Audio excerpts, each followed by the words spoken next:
හැමෝටම ආයුබෝවන්. මේ වීඩියෝ එක කරන්න ප්‍රධානම හේතුව තමයි අපේ දෙමාපියන්ව ආමන්ත්‍රණය කිරීම. මොකද හේතුව අපේ දෙමාපියෝ දන්නවා අපි CS education විදිහට හැම අධ්‍යයන වාරයක් අවසානයේම දරුවෝ වෙනුවෙන් විශේෂ ප්‍රශ්න පත්‍ර සාකච්ඡා කිරීමක් අපි කරනවා. ඒ කියන්නේ ඒ වාරයට අදාළ පාඩම් සියල්ලම අවසන් කරලා ඒ කියන්නේ ඒ විෂයන් තුල තියෙන ඒ වාරයට අදාළව කරන්න තියෙන පාඩම් ටික අවසන් කරලා දරුවන්ගේ දැනුම පරීක්ෂා කිරීම සඳහා අපි ප්‍රශ්න පත්‍ර සාකච්ඡා කිරීමක් හැම විෂයකටම අදාළව හැම වාරයක් අවසානයේම අපි අකණ්ඩව කරගෙන ආවා. එතකොට මේ සූදානම් වෙන්නේ අපි 2026 අධ්‍යයන වර්ෂයේ පළවෙනි වාරයට අදාළ ඒ ප්‍රශ්න පත්‍ර සාකච්ඡා කිරීම ගැන දැනුවත් කිරීමක් කරන්න. ආදරණීය දෙමාපියනේ අපි හැම වාරයක් අවසානයේම මතක ඇති අපි දෙමාපිය රැස්වීමක් ගන්නවා මේක දැනුවත් කිරීම කරන්න. හැබැයි මේ වාරේ තියෙන කාල වේලාවත් එක්ක අපිට දෙමාපිය රැස්වීමක් ගන්න තියෙන වේලාව මදි. මොකද හේතුව මේ අධ්‍යයන වර්ෂය ඇතුලේ මේ වාරය තුල අපිට අවසන් කරන්න තියෙන පාඩම් ටිකක් වැඩිපුර තිබ්බා.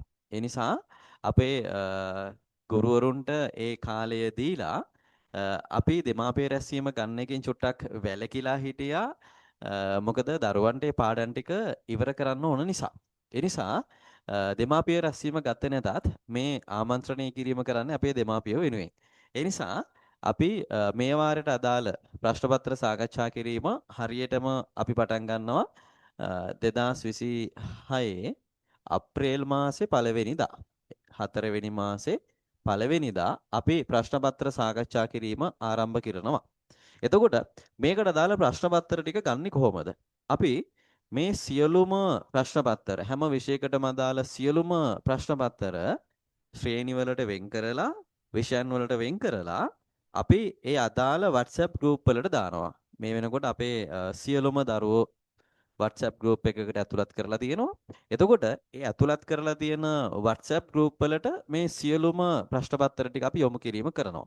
එතකොට කවදද අපි මේ ප්‍රශ්න පත්‍ර WhatsApp group වලට දාන්නේ? අපි හරියටම 2026 3 වෙනි මාසේ 29 වෙනිදා 3 වෙනි මාසේ 29 වෙනිදා මේ ප්‍රශ්න පත්‍ර ටික WhatsApp group වලට යොමු කිරීම කරනවා. එතකොට අපේ දෙමාපියන්ට වගකීමක් තියෙනවා මේ ප්‍රශ්න පත්‍ර ටික අරගෙන මුද්‍රණය කරලා ඒක දරුවන්ට දෙන්න.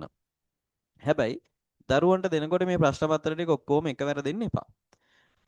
අපි කාලසටහනක් හදලා තියෙනවා මේ ප්‍රශ්න පත්‍ර සාකච්ඡා කිරීමට අදාළව. එතකොට ඒ කාලසටහනේ පිළිවෙලට මේ ප්‍රශ්න පත්‍ර ටික දරුවන්ට ලියන්න දෙන්න.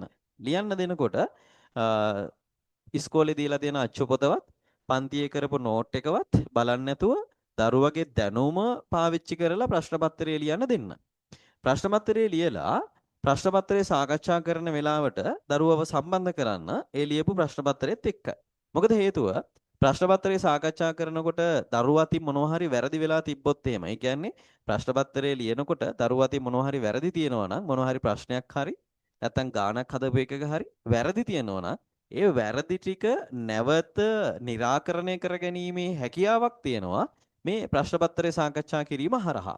ඒ නිසා අපි හැම වාරයකම වගේ මේ වාරෙත් අපි මේ ප්‍රශ්න පත්‍ර සාකච්ඡා කිරීම ආරම්භ කරනවා අප්‍රේල් මාසේ පළවෙනිදාගේ ඉඳලා. එතකොට අපේ දෙමාපියෝ ප්‍රශ්න පත්‍ර ටික ලැබුණට පස්සේ ගෲප් එකට දැම්මට පස්සේ මේ සියලුම ප්‍රශ්න පත්‍රවල print out එකක් අරගෙන ඉවර වෙලා ඒක අපේ දරුවන්ට දෙන්න ප්‍රශ්න පත්‍රය ලියලා පන්තියට සම්බන්ධ වෙන්න කියලා. ඒ වගේම දෙමාපියෝ දන්නවා අපි දැන් CS education විදියට අවුරුදු ගණනාවක් දරුවෝ දහස් ගානකට මේ වෙනකොට අපි අධ්‍යාපනය ලබා දෙමින් ඉන්නවා. ඊ타මාත්ම සතුටින් කියන්න කාරණාවක් තියෙනවා. ඒ තමයි 2026 අධ්‍යයන වර්ෂය ඇතුලේ දරුවෝ විශාල ප්‍රමාණයක් ලංකාව පුරා ඉන්න දරුවෝ විශාල ප්‍රමාණයක් මේ CS education එකත් එක්ක සම්බන්ධ වෙලා ඉන්නවා. එක හේතුවක් වෙන්න පුළුවන් සමහර විට සමහර දෙමාපියන්ට අදාහ ගන්න බැරි වෙන්න පුළුවන් විෂයන් 14ක් සිංහල මාධ්‍ය විෂයන් 14ක් රුපියල් 1000ක් වගේ මුදලකට කොහොමද උගන්වන්නේ කියන එක. ඒ වගේම ඉංග්‍රීසි මාධ්‍ය විෂයන් 13ක් අපි මාසික රුපියල් 1800ක් වගේ මුදලකට මේ සියලුම විෂයන් දරුවන්ට ඉගෙන ගන්න පහසුකම් සපයලා තියෙනවා. එතකොට විෂයන් 14ක් සිංහල මාධ්‍ය විෂයන් 14ක් රුපියල් 1000ක් කියන මුදලකට ඉගෙන ගන්න අපි අපේ ආයතනය ඇතුලේ හැකියාව හදලා තියෙනවා. ඒ වගේම ඉංග්‍රීසි මාධ්‍යයෙන් අධ්‍යාපනය හදාරන දරුවන්ට විෂයන් 13ක් රුපියල් 1800ක් වැනි මුදලකට ඉගෙන ගන්න අපි අවස්ථාව දීලා තියෙනවා අපේ ආයතනය ඇතුලේ. දැන් මේ වෙනකොට අපේ දෙමාපියෝ ඉතාමත්ම බරපතල ප්‍රශ්නයකට මුහුණ දීලා තියෙනවා. පෙට්‍රල් වියදම උඩ යනවා. ඒ වගේම පෙට්‍රල් ඉහළ යාමත් එක්ක අනිකුත් භාණ්ඩ හා සේවාවන් වල මිල ඉහළ යාමක් වෙනවා. ප්‍රවාහන ගාස්තු වල ඉඳලා කෑම බීම දක්වා මේ හැම දෙයක්ම ඉහළ යාමක් වෙනවා. හැබැයි ඉහළ යන්නේ නැති එක දෙයක් තියෙනවා. ඒ තමයි අපේ CS Education ආයතනයේ පන්ති ගාස්තුව. එතකොට අපි පන්ති ගාස්තුව කුමන වෙලාවකවත් ඉහළ දැමීමේ හැකියාවක් ඉහළ දැමීමේ බලාපොරොත්තුවක් අපිට නැහැ. මොකද හේතුව අපිට ඕනේ අඩුම මුදලකට වුණත් ගුණාත්මක අධ්‍යාපනයක් දරුවෝ වෙනුවෙන් දෙන්න. මොකද සමහර දරුවෝ ඉන්න පුළුවන්, දෙමාපියෝ ඉන්න පුළුවන් මේ රුපියල් 1000 කියන මුදලත් ඊටාම විශාල මුදලක් විදිහට දැනෙනවා. ඒ නිසා අපි ඒකත් එක්ක මේ පන්ති ගාස්තු ඉහළ දැමීමේ තාම එහෙම කිසිම බලාපොරොත්තුවක් අපිට නැහැ. ඒ නිසා දරුවෝ දහස් ගාණක් මේ අධ්‍යාපන ආයතනය ඇතුළේ ඉගෙන ගන්න මඟ පාදලා තියෙනවා මේ ක්‍රමය හරහා. ඒ නිසා අපේ දෙමාපියෝන්ගේ සුබ සාධනය වෙනුවෙන් සහ දරුවන්ට ගුණාත්මක අධ්‍යාපනයක් දෙන්න අපේ ගුරු මණ්ඩලය ඉතාමත්ම අසීමිත කැපකිරීමක් කරනවා මේ වෙනුවෙන්. ඒ නිසා හැමදාම හවස 6ට අපේ ගුරුවරු ටික ගෙවල් වලට ඇවිල්ලා මේ දරුවන්ට අදාළ අධ්‍යාපනය ලබා දෙනවා. ඊ타ත්ම ගුණාත්මක අධ්‍යාපනයක්. ඒ නිසා මම හිතනවා ඒක නිසාම තමයි මේ CS Education කියන එක ලංකාවේ මේ දක්වා දුර එන්න ප්‍රධාන හේතුව වෙන්නේ නැත්තේ. එතකොට අපි මේ වෙනකොට දරුවෝ දහස් ගාණක් අපේ ආයතනත් එක්ක එකතු වෙලා අධ්‍යාපනය හදාරනවා. එහෙනම් අපි නැවත දෙමාපිය රැස්වීමකින් හමු වීමේ බලාපොරොත්තුවක් අපිට තියෙනවා. අපි දෙවනි වාරය ආරම්භ කිරීම කරනවා.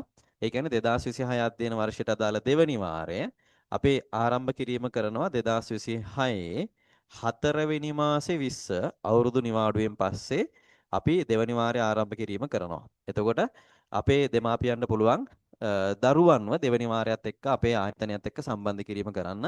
ඒ වගේම මම පුංචි ඉල්ලීමක් කරනවා අපේ දෙමාපියන්ගෙන් අපේ CS Education ආයතනයෙන් ඔබගේ දරුවාට ගුණාත්මක අධ්‍යාපනයක් ලැබෙනවා කියලා හිතනවා නම් මේ CS Education කියන ආයතනය සම්බන්ධයෙන් තව ඉන්න නෑදෑයෝ වෙන්න පුළුවන්, හිත මිතුරන් වෙන්න පුළුවන්, ගමේ ඉන්න අසල්වාසීන් වෙන්න පුළුවන් දැනුවත් කරන්න ආයතනයත් එක්ක සම්බන්ධ කරන්න.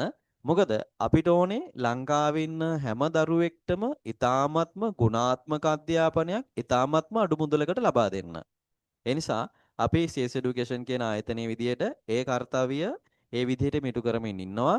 ඒ ගැන විශ්වාසයක් අපේ දෙමාපියන්ට තියෙනවා නම් අපි ඉල්ලීමක් කරනවා ලංකාව පුරා අපිට මේක අරගෙන යන්න උදව්වක් විදියට ඒ දැනුවත් කිරීම කරන්න. එහෙනම් අපි නැවත හමු වෙමු දෙවනි වාරයේ ආරම්භයත් එක්ක දෙමාපිය රැස්වීමක් අපි අනිවාර්යෙන් ගමු. එතකොට ඒකෙදී අපි කතා කරමු මොනවද අපිට තියෙන ගැටලු මොනවද අපි ඉස්සරහට කරන්න ඕන දේවල් කියන එක අපි කතා කරමු. එහෙනම් දෙමාපිය හැමෝටම නැවත වාරයක් ආයුබෝවන් කියලා ප්‍රාර්ථනා කරනවා. ඒ වගේම හැමෝම පරිස්සමෙන් ඉන්න ඒ වගේම හැමෝටම සුබ අලුත් අවුරුද්දක් වෙන්න කියලා ප්‍රාර්ථනා කරනවා.